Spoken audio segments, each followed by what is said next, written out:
Gold trusted gold buyers. మీరు తాకట్టు పెట్టిన బంగారాన్ని విడిపించి ఈ రోజు ఉన్న మార్కెట్ ధరకు కొనబడును.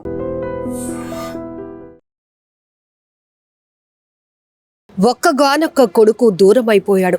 దేవుడా, ఎందుకు నా కొడుకుని దూరం చేశావు అంటూ గుండెలు బాదుకుంటూ నా కడుపు కోత ఎవరు తీరుస్తారంటూ రోధిస్తున్న ఓ కన్న తండ్రికి సంబంధించిన వీడియో సోషల్ మీడియాలో వైరల్ అవుతోంది. ఈ వీడియో వైరల్ అవటమే కాదు, ప్రతి ఒక్కరిని కదిలిస్తోంది, కంటతడి పెట్టిస్తోంది. Bengaluru Chinnaswamy stadium RCB success పరేడ్కి సంబంధించి జరిగినటువంటి ఈవెంట్లో తొక్కిసలాట జరిగి 11 మంది ప్రాణాలు పోగొట్టుకున్న దుర్ఘటన మీకు తెలిసే. ఆ ఘటనలో 21 సంవత్సరాల భూమికి కూడా ప్రాణాలు పోగొట్టుకున్నాడు. అయితే ఒక్కగానొక్క కొడుకుని పోగొట్టుకున్న ఆ కన్న తండ్రి మాత్రం కొడుకు సమాధిని వదలకుండా సమాధిపై పడుతూ తనను ఎందుకు ఇంత అన్యాయం చేసి వెళ్ళిపోయావు అంటూ ఆ కొడుకుని ప్రశ్నిస్తూనే దేవుడు నాకు ఇంత అన్యాయం చేశాడంటూ గుండెలు అవిసేలా రోధిస్తున్నాడు. ఇప్పుడు ప్రతి ఒక్కరిని ఈ వీడియో ఆలోచింపచేస్తోంది. ఎందుకంటే పిల్లలకి ఏది ఇష్టమో మనకు తెలుసు. పిల్లలు ఇష్టపడింది మనం ఇస్తే వాళ్ళు బాగా హ్యాపీ అవుతారని చెప్పి పేరెంట్స్ ఎంత సాక్రిఫైస్ చేస్తూ వాళ్ళకి ఇవ్వటానికి ఇష్టపడుతూ ఉంటారు. కానీ పిల్లలు తల్లిదండ్రుల కష్టాన్ని మీరు అసలు చూస్తున్నారా? అక్కడికి వెళ్తున్నారు, అభిమానం ఉండొచ్చు, మీరు గొప్ప ఫ్యాన్సే, కానీ జరగరాని ప్రమాదం జరిగితే మీకే ఏదైనా అయితే తట్టుకోవటానికి మీ తల్లిదండ్రులు సిద్ధంగా ఉంటారా? ఆ గుండెలు తట్టుకుంటాయా? ఒక్కసారైనా ఆలోచిస్తున్నారా? ఇది కర్ణాటకలో జరిగినటువంటి బెంగళూరు చిన్నస్వామి స్టేడియంలో జరిగిన ఒక్క ఘటన గురించే కాదు, సినిమా అవ్వచ్చు, క్రికెట్ అవ్వచ్చు, ఇంకొకటి అవ్వచ్చు, అభిమానం ఎంతవరకు హద్దులు దాటనంత వరకే. హద్దు దాటితే, మితి మీరితే అది ప్రమాదానికి తావిస్తోంది, ప్రాణాలు తీస్తోంది. ఇది నిజమైన మాట, వాస్తవం కూడా. ఎందుకంటే అనేక దుర్ఘటనలు మనం చూసాం. అత్యుత్సాహం వల్ల ఎంతోమంది ప్రాణాలు పోగొట్టుకుంటున్నారు. నిజానికి ఒక పిల్లవాడిని అడిగి నీ రియల్ హీరో ఎవరు అని అడిగితే ఎవరు అమ్మా నాన్న పేరు చెప్పరు, కానీ ఎవరెవరి పేర్లో చెప్తూ ఉంటారు. ఇది కామన్. కానీ మీకోసమే వాళ్ళ జీవితాల్ని సాక్రిఫైస్ చేసిన వాళ్ళు ఎవరైనా ఈ భూ ప్రపంచంలో ఉన్నారు అంటే ఫస్ట్ అమ్మా నాన్న. వీళ్ళు మాత్రమే. దేవుడు అన్ని చోట్ల ఉండలేక మనకి అమ్మా నాన్నను ఇచ్చాడు అంటారు. మనం అడగకపోయినా మన అవసరాలు ఏంటో తెలిసే ఒకే ఒక్క వ్యక్తి అమ్మా నాన్న. ఎందుకంటే వాళ్ళ ఆలోచన, వాళ్ళ భవిష్యత్తు, వాళ్ళ ఫ్యూచర్ అంతా పిల్లలే అనేటట్టు బతికేస్తూ ఉంటారు. అంత గొప్ప ప్రేమ వాళ్ళది. కానీ ఇక్కడ ఈ తొక్కిసలాటలో జరిగినటువంటి ఆ దుర్ఘటనలో 11 మంది ప్రాణాలు పోగొట్టుకున్నారు. ఇక్కడ ఈ ఒక్క కన్న తండ్రి కాదు, 11 కుటుంబాలు ఎంతగా రోధిస్తున్నాయి. తమ వారిని కోల్పోయి వాళ్ళు ఎంత ఆవేదనలో ఉన్నారు, ఎంత కన్నీటి పర్యంతమవుతున్నారు. ఒక్కసారైనా ఆలోచిస్తున్నారా? ఇప్పటికిప్పుడు మారిపోవాలి అని కాదు, ఒక్కసారి మనసు పెట్టి ఈ తండ్రి కన్నీళ్లను మీ కన్నీళ్ళగా మార్చుకొని ఆలోచించండి. ఏం జరిగింది అసలు? అక్కడ జరిగిన అన్యాయం, నిర్లక్ష్యం ఎవరిదా ఏంటనేది పక్కన పెడితే అక్కడ వేలాదిగా వస్తూ ఉంటారు. కనీసం పిల్లల్ని మనం కంట్రోల్ చేయలేనటువంటి పరిస్థితిలో తల్లిదండ్రులు ఉంటున్నారా? అలాగే తల్లిదండ్రులు చెప్పినా వినకుండా వెళ్ళి ప్రమాదంలో పడి ప్రాణాలు పోగొట్టుకున్న పిల్లలు. ఇక్కడ మన డిస్కషన్ కూడా వీళ్ళ గురించి. ఖచ్చితంగా తెలుసు ఇది మంచిది అంటే, అది అక్కడ మంచే జరుగుతుంది అంటే పంపించడానికి పేరెంట్స్ ఎప్పుడు ముందే ఉంటారు. అవసరమైతే వాళ్ళు డ్యూటీ సెలవు పెట్టుకునైనా మీకు తోడుగా రావడానికి ఇష్టపడతారు. కానీ ఎక్కడ అసలు మీరు కంట్రోల్ తప్పుతున్నటువంటి ఇది మీకు ఇస్తున్నటువంటి ఫ్రీడమ్ మీరు ఎలా ఉపయోగించుకుంటున్నారు అనేది కూడా ఇక్కడ ఒక ప్రశ్న, మనం మాట్లాడుకోవాల్సినటువంటి అంశం. ఇక్కడ తొక్కిసలాట జరిగి 11 మంది ప్రాణాలు పోగొట్టుకుంటే అక్కడ నిర్వాహకుల నిర్లక్ష్యంపై ఏ స్థాయిలో విమర్శలు వ్యక్తమయ్యాయో, పిల్లల్ని కంట్రోల్ చేసుకోలేకపోయిన తల్లిదండ్రులపై కూడా అదే స్థాయిలో ప్రశ్నలు సంధిస్తున్నారు నెటిజన్లు.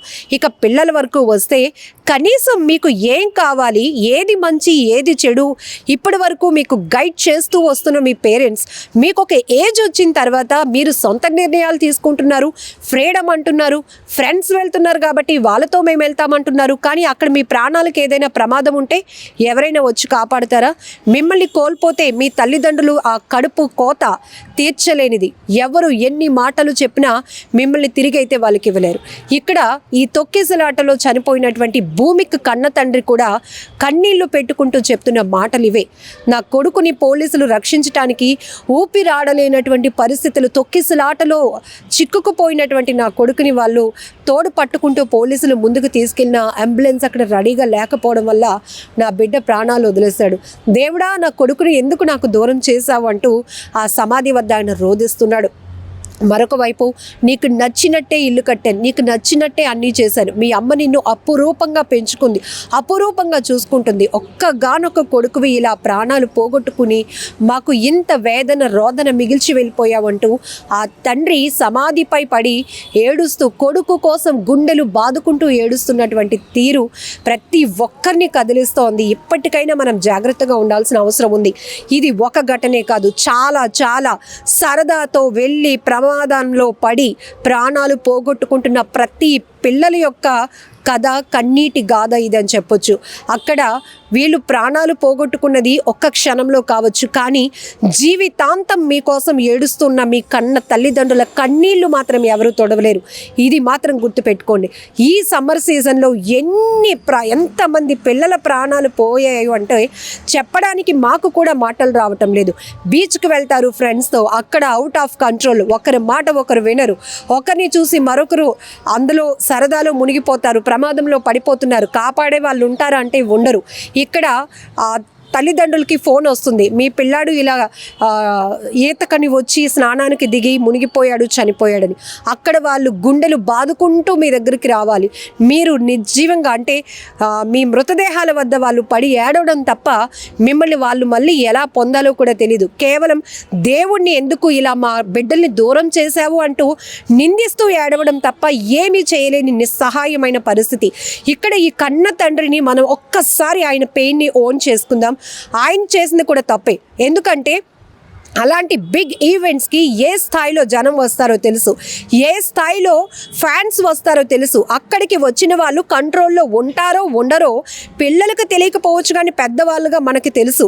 అక్కడికి వెళ్తే పిల్లవాడు మళ్ళీ తిరిగి సేఫ్గా వస్తాడా, అక్కడికి వెళ్ళటం కరెక్ట్ అయినా మనం వాళ్ళని ఎంతవరకు కంట్రోల్లో పెట్టుకోగలుగుతాం? పిల్లలకి నచ్చినట్టు అన్నీ చేయటం, చూసి ఇవ్వటం, లేకపోతే సాక్రిఫైస్ చేసి ఇవ్వడం కాదు. ముందు వాళ్ళని మనం రక్షించుకోలేనటువంటి పరిస్థితిలో ఉంటే ఎవరిని నిందించి ఏం లాభం అనేది కూడా ఇక్కడ మరికొంతమంది అభిప్రాయాలు వ్యక్తం చేస్తున్నారు. ఏదేమైనా ఈ దుర్ఘటన చాలా బాధాకరం. బట్ ప్రస్తుతం సోషల్ మీడియాలో ఈ తండ్రి రోదన, తండ్రి కన్నీటి గాథ చూసిన ప్రతి ఒక్కరూ మాత్రం గుండెలు వణుకుపోతున్నాయి. ఎందుకంటే ఇంత దుఃఖాన్ని వాళ్ళు దిగమింగుకొని ఎలా ముందుకు వెళ్ళగలుగుతారు అనేది కూడా ఒక ప్రశ్నే. ఇక్కడ భూమిక్ లాంటి ఒక కొడుకును పోగొట్టుకున్న కన్న తండ్రి కన్నీళ్ళే కాదు, ఇలాంటి ఘటనలు మరెప్పుడు కూడా జరగకుండా ఉండాలి అంటే మనం కూడా జాగ్రత్తగా ఉండాల్సిన అవసరం చాలానే ఉంది. సో ఈ వీడియో పైన మీరేమంటారో, ఇక్కడ నిర్లక్ష్యమా, తొక్కేసలాట, ఎంతమంది ప్రాణాలు పోగొట్టుకున్నారు అనేది పక్కన పెడితే ఇలాంటివి జరగకుండా ఉండాలి అంటే ఎక్కడెక్కడ ఏ స్థాయిలో ముందు పర్యవేక్షణ అవసరం, ఎలా కంట్రోల్లో ఉండాలి, పేరెంట్స్ పాత్ర ఏంటి, పిల్లల పాత్ర ఏంటి అనేది విషయంపై కూడా మీ అభిప్రాయాలను కామెంట్ బాక్స్లో తెలపండి. నిజంగా ప్రస్తుతం ఉన్నటువంటి సమాజం దేనికి ప్రయారిటీ ఇస్తుంది? ఆర్థిక సంబంధాల చుట్టూ మాత్రమే తిరుగుతుంది. మళ్ళీ ఎన్నికలంగానే చాలా విరక్తి కలుగుతాం. మంచి అనిపిస్తుంది కదా, లేడీస్ కూడా ఛాలెంజింగ్ జాబ్స్ చేసినప్పుడు చాలా బాగుంటది. ట్రాఫిక్ అసిస్టెంట్స్ గా నియమించిన ట్రాన్స్జెండర్స్ అందరితో సాల్యూట్ చేయించుకుంటున్నారు. ఫుడ్ డెలివరీ ఇవ్వటానికి వెళ్ళినటువంటి డెలివరీ బాయ్ అనిల్ పై కళ్ళ ముందు